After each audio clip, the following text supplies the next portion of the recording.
Okay, so bunch of equations in this chapter. You've got delta E, the change in energy of your system in question. It's going to equal the heat present there, right?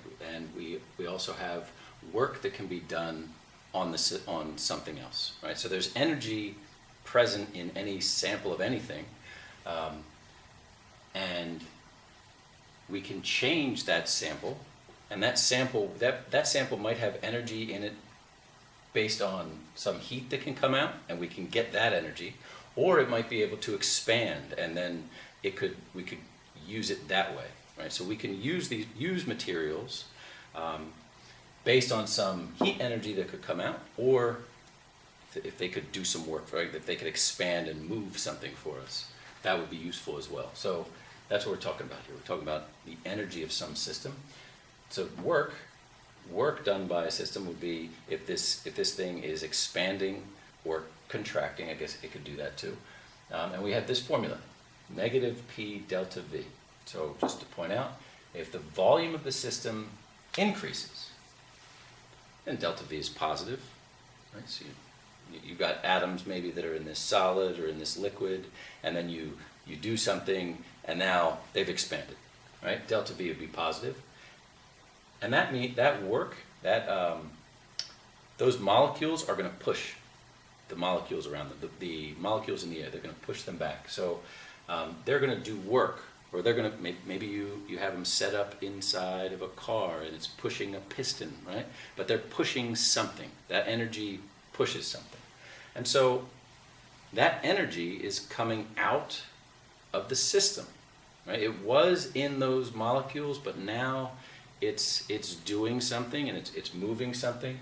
So those molecules are then going to have less energy after they do that, right? So my point here is that if this is true, and it does the work on the surroundings, W should be negative, right? The amount of work that sample can do is less than it was before, so it expanded. If the volume of the system decreases, on the other hand, right, we have some reaction going on, and gaseous molecules are being absorbed into the sample, then the molecules around, other molecules, they have a tendency to fill that in. They can come closer, and so in this case delta V would be negative, and work would be positive, right? The system would have maybe more of an ability to expand than it did before. So just to consider what this means, I think that's important. So at constant volume, if we have constant volume, delta V turns to 0 and W turns to 0.